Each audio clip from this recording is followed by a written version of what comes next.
चलिए देखिए, तो phase space and division of phase space into cells, ठीक है। आपका microstate, macrostate, postulate of equal a, priori probability, एक टॉपिक है आपका, इतना आप पढ़ लिख के लाएंगे। और एक है आपका phase space diagram of one dimensional harmonic oscillator. Phase space diagram of one dimensional harmonic oscillator, ठीक है। आज तो खड़ा ले लो, वन है, इतना ही आप 4 टॉपिक लिख के लाएंगे बढ़िया रजिस्टर में, ठीक है। और मेहनत शुरू कर दीजिए।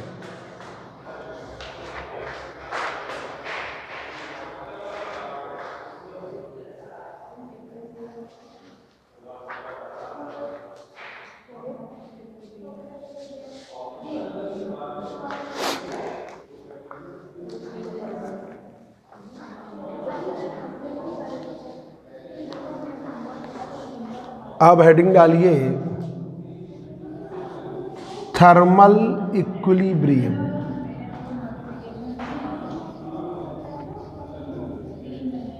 थर्मल इक्विलिब्रियम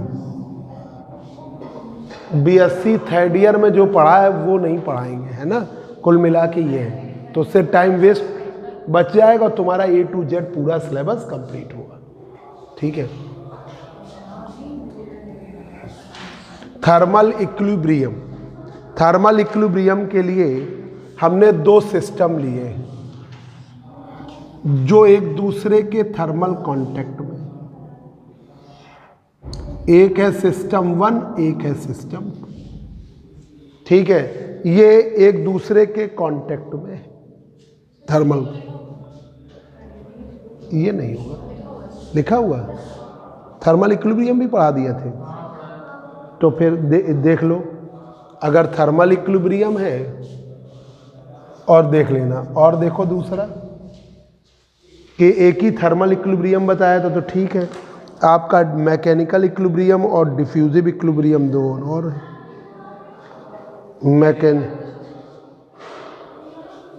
थर्मल इक्विलिब्रियम होगा, है। चलो ये वाला और लिख के लाना। तो फिर हम आज टिपिकल टॉपिक पढ़ा देते हैं आपको।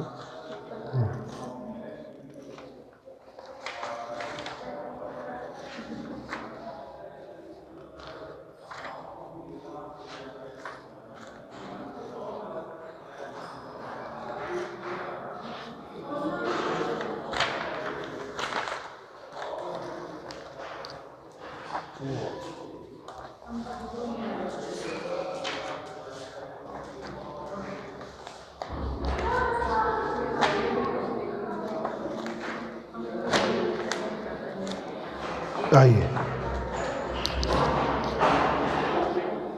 आओ देखो दूसरा टॉपिक, ठीक है। देख लेना यहाँ तक, अगर ये लिखा हुआ तो मत टाइम वेस्ट करो। स्टैटिस्टिकल इक्विलिब्रियम है, स्टैटिस्टिकल इक्विलिब्रियम देख लेना। ये भी, ये बहुत इंपॉर्टेंट है थर्ड ईयर का, फाइनल ईयर का। कॉपी जरा लेके आओगे तो क्लियर हो जाएगा। एक और टॉपिक देखना, स्टैटिस्टिकल इक्विलिब्रियम, शायद ये नहीं होना चाहिए, ये हमारे हिसाब से नहीं होगा, ठीक है। ये वाला करा दे, क्योंकि ये तो अभी तुम लोग पढ़ के ही आए हो, तो याद होगा कि ये नहीं है। स्टैटिस्टिकल इक्विलिब्रियम, ये आज तो बढ़िया कॉपी लेके बीएससी थर्ड ईयर की से एमएससी प्रीवियस में लिखना शुरू कर देंगे। लिखोगे तो और अच्छा होगा।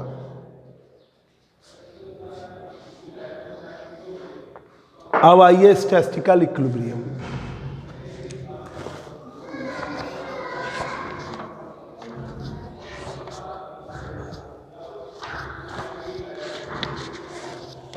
देखिए, एन एंसेम्बल अब अगले टर्न पे तुम्हें हम आगे का देंगे, एनसेम्बल दे देंगे, फिर एमबी स्टैटिक्स दे देंगे, फिर एफडी दे देंगे, बीई दे देंगे, ये सब थर्ड ईयर वाला पूरा हो जाएगा।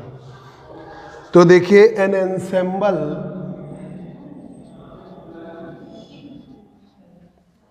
is said to be in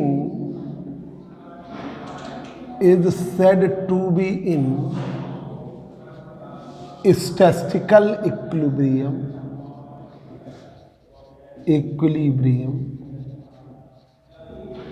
An ensemble is said to be in statistical equilibrium. एक ensemble है, ensemble क्या है? ensemble क्या होता है? जो छोटे छोटे ग्रुप्स होते हैं, ग्रुप से बना लेते हैं एनसेम्बल।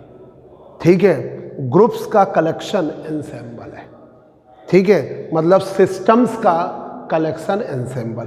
प्रेशर, वॉल्यूम, टेम्परेचर के अकॉर्डिंग हमने सिस्टम बना लिए और सिस्टम्स का कलेक्शन एनसेम्बल। तो आपने पढ़ा micro canonical ensemble, canonical, grand canonical, ये आपने पढ़े। ठीक है, ये लोग ले आएंगे फिर अंकिता, हम तुमको, तुम भी पढ़ी हुई हो हमसे थर्ड ईयर में। अरे चिंता ना करो, इनसे हम तुम्हें समझा देंगे अलग से। अभी कोई बच्चा ऐसा भी होगा जो हमसे बीएससी थर्ड ईयर में नहीं पढ़ा होगा, वो आएगा तो हम उसको भी समझाएंगे, है ना। तो वो तुम्हारी एक्स्ट्रा क्लास लगाएंगे, तुम उसकी चिंता ना। An ensemble is said to be in statistical equilibrium if the probabilities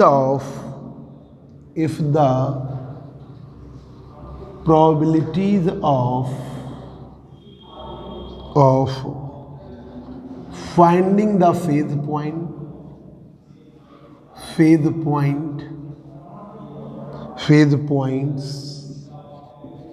points in the various region of phase space, various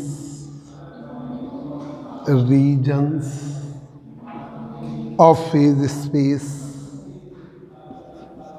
various regions of phase space,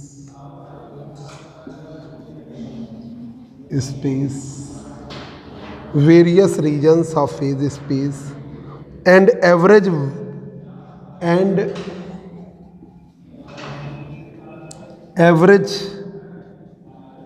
values of the average values of the properties of system, properties of its system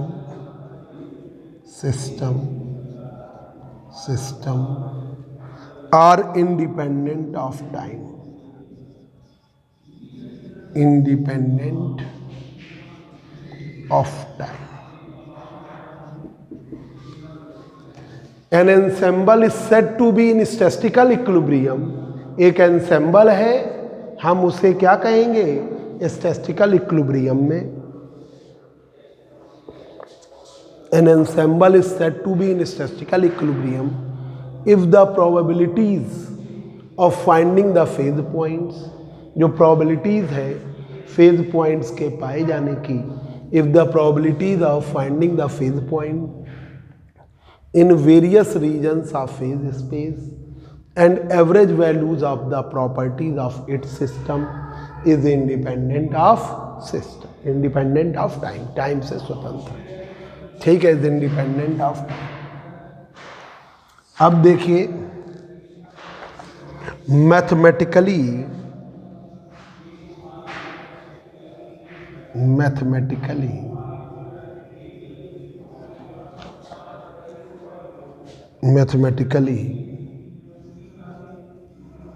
statistical for statistical equilibrium,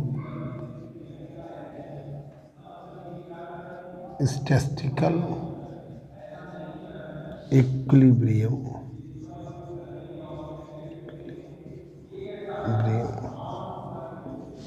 d rho upon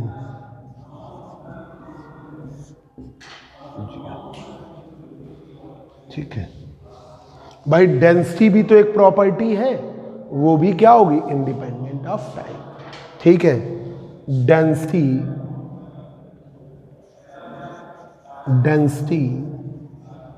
of phase point points is independent of time. Density of phase point is independent of, phase point की density भी time की independent हो गई। ये है, ये statement है।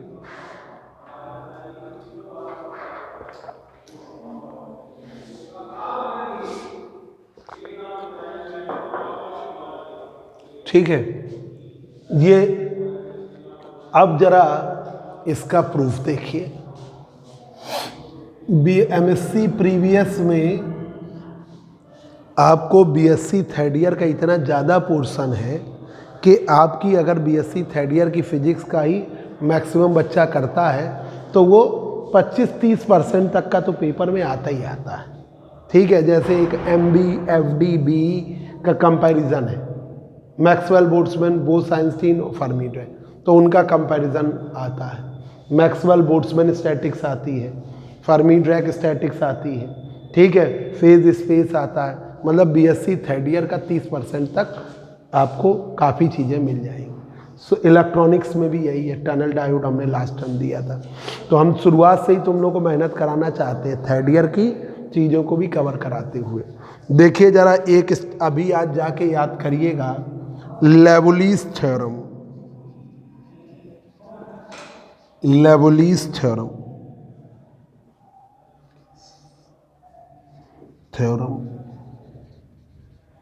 may be expressed as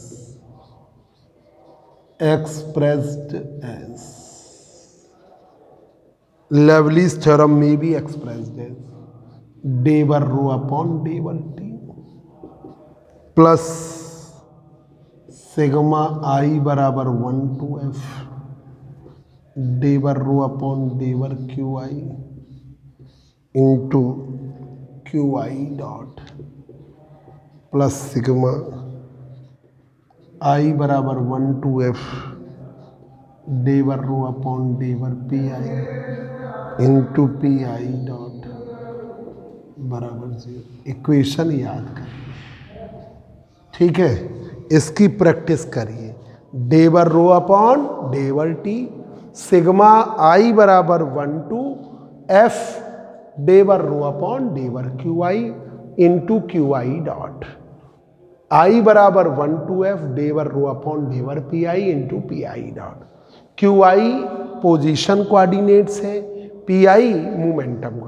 position coordinates में Q1 Q2 Q3 Q4 and so on QF को QI से, P1 P2 P3 P4 and so on को हमने PF। जब देखो रिकॉर्डिंग चल रही है, रिकॉर्डिंग चल, ठीक है, PI and so on PF तक। अब देखिए density of phase points rho function किसका है? एप्सिलॉन का। रो जो है फंक्शन है एप्सिलॉन का। Rho is the function of epsilon. Rho is the function of epsilon.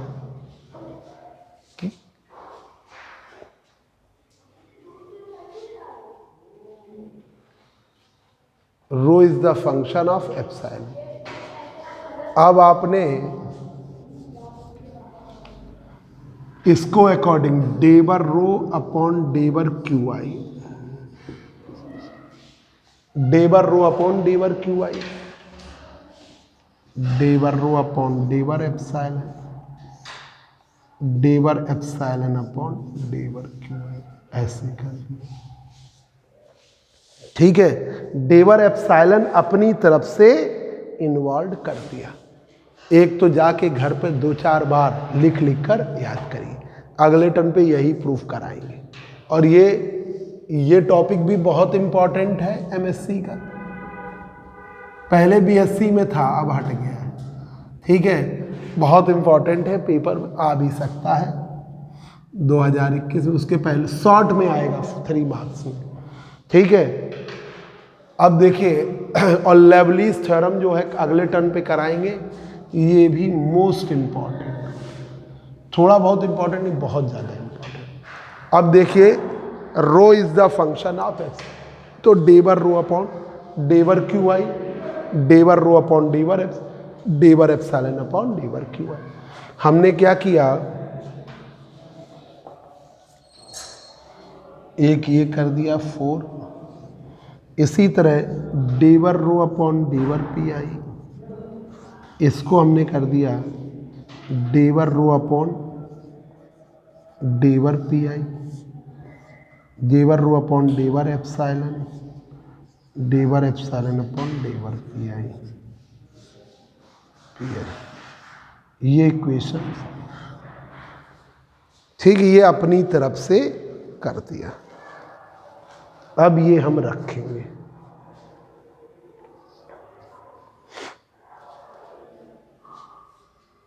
इसको हम रखने जा रहे हैं।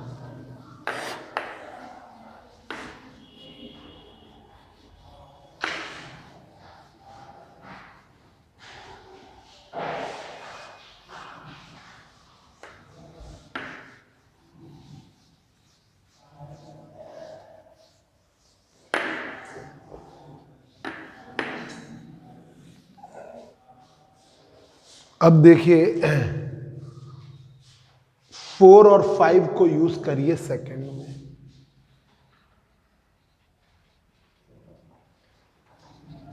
And equation 4 and 5 in equation second, del rho upon डेवर t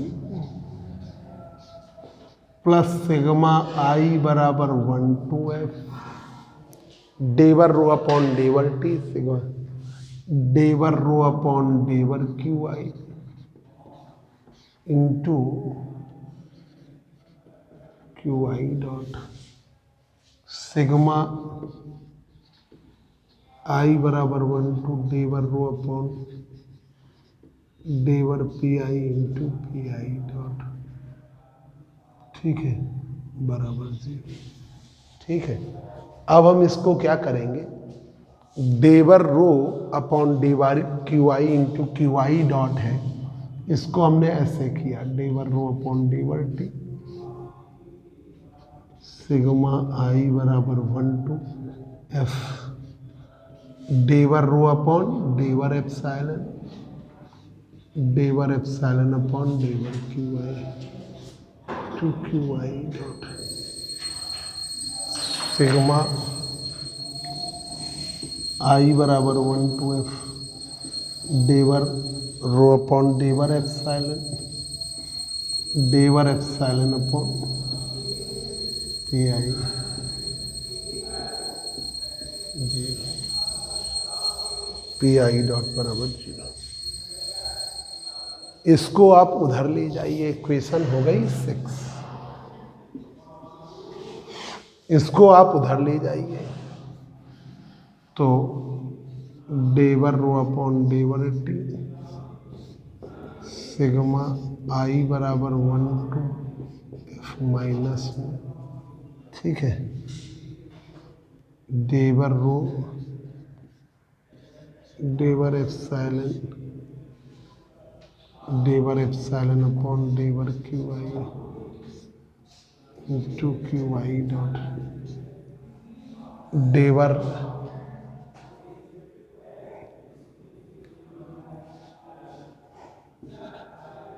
sigma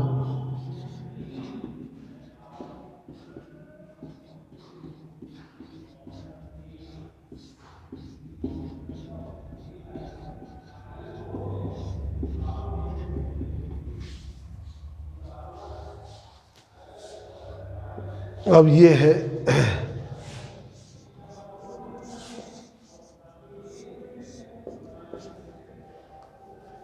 del rho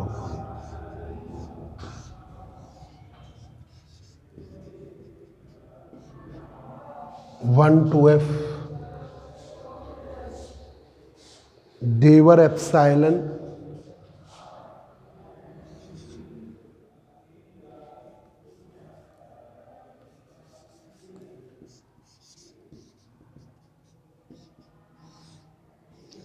del epsilon upon डेवर q i into q i dot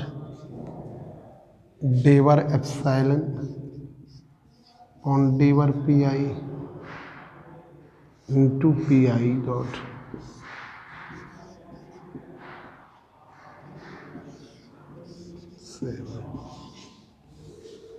तो डेवर rho upon डेवर epsilon बाहर किया, i बराबर 1/2f del epsilon upon डेवर q i into q i dot plus del epsilon upon डेवर p i into p i dot. ऐसे कर दिया, ऐसे कर दिया।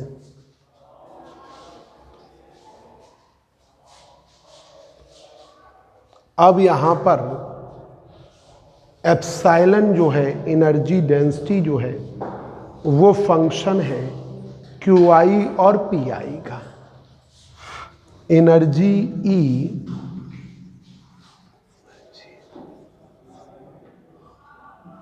एनर्जी ऑफ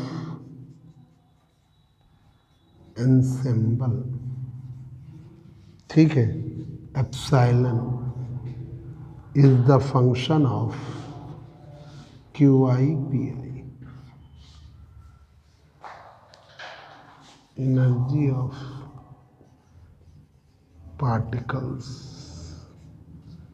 एप्सिलॉन फंक्शन किसका है? क्यू आई का और पी आई का। क्यू आई और पी आई का फंक्शन है।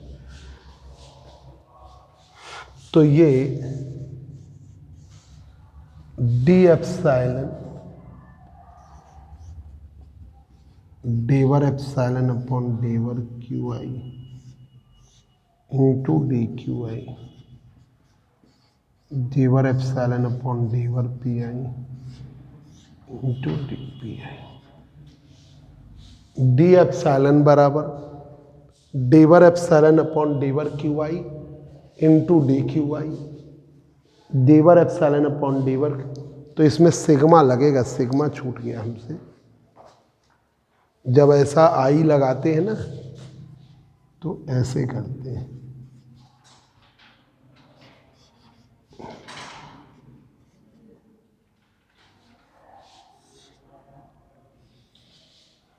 फिर ये सिग्मा नहीं छोड़ सकते हो ना, डिफरेंट डिफरेंट के लिए। अब dt से डिवाइड कर दो, dt से डिवाइड कर दो तो ये हो जाएगा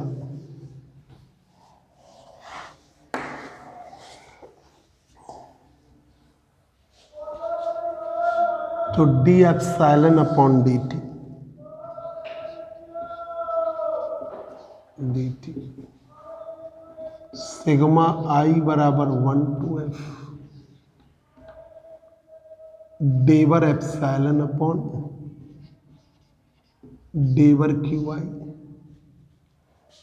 into d q i upon d t, ठीक है, d q i upon d t.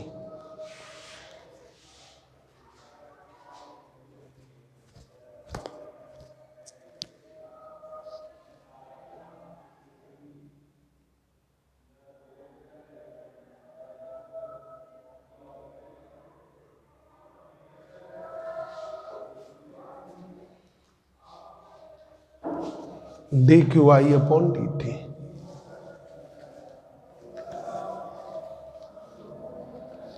Del epsilon upon डेवर p i to d p i upon d t. D q i upon d t को क्या कहोगे? Q i dot. और d p i upon d t को क्या कहोगे? P i dot, है ना। ये देखो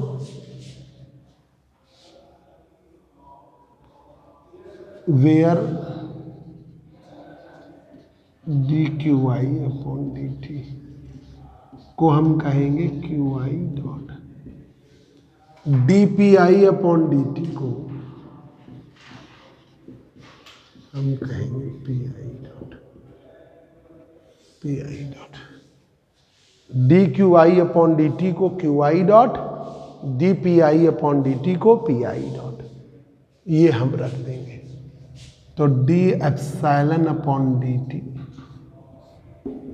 सिग्मा आई बराबर 1 to f del epsilon upon डेवर q i into q i dot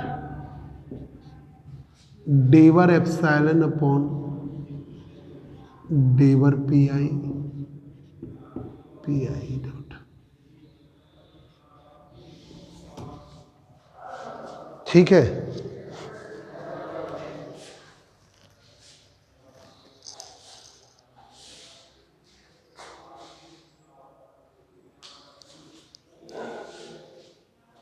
पर जो एनर्जी डेंसिटी है एप्सिलॉन, वो फंक्शन नहीं है टी का। Energy epsilon is not the function of t, but energy epsilon is not the function of t. ये t का function नहीं है, is not the function of t, वो टी का फंक्शन नहीं है। तो d epsilon upon d T क्यों, ये जीरो, तो सिग्मा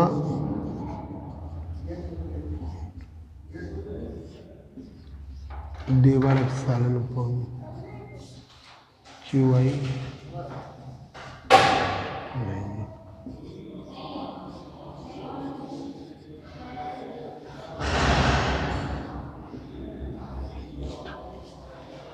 बराबर ये।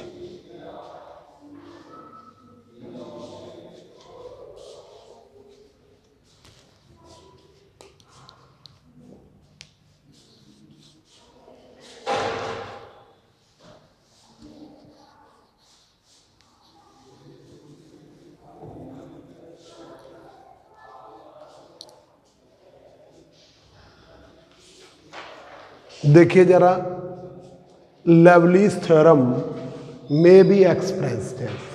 लेवलिस थ्योरम का मैथमेटिकल फॉर्म ऐसे दिखाया जाता है, del rho upon डेवर T I बराबर 1 to f डेवर rho upon डेवर q i into q i dot i बराबर 1 to f डेवर rho upon डेवर p i into p i dot. तो लर्न कर लीजिए, del rho upon डेवर t plus sigma i बराबर 1 to f डेवर rho upon डेवर q i into q i dot plus sigma i बराबर 1 to f डेवर rho upon डेवर p i into p i dot. Density of phase point rho function किसका है, epsilon का। Density जो है भाई, जैसे density है variate करेगी तो पार्टिकल्स की एनर्जी के अकॉर्डिंग वेरिएट करे। अब जैसे किसी पार्टिकल की एनर्जी ज़्यादा है, काइनेटिक एनर्जी ज़्यादा है, तो वो उसकी जो डेंसिटी है उसी के अकॉर्डिंग बदलेगी। ठीक है, तो डेंसिटी फंक्शन किसका, एप्सिलॉन। जब एप्सिलॉन का फंक्शन है तो डेवर रो अपॉन डेवर। डेंसिटी किसकी है, फेज पॉइंट। जो पार्टिकल्स होते हैं फेज स्पेस के, उन्हें हम क्या कहते हैं, phase point. Phase point per unit volume क्या कहलाती है, फेज पॉइंट्स की डेंसिटी। तो वो फेज पॉइंट्स की डेंसिटी है। तो डेवर रो अपॉन डेवर क्यू आई है, हमने उसे ऐसे किया, डेवर rho upon डेवर epsilon, डेवर epsilon upon डेवर q आई।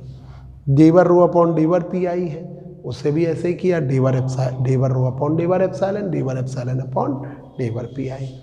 अब ये वैल्यू हम यहाँ रखेंगे using equation 4 and 5 in equation second. 4, 5 को सेकेंड में रखेंगे।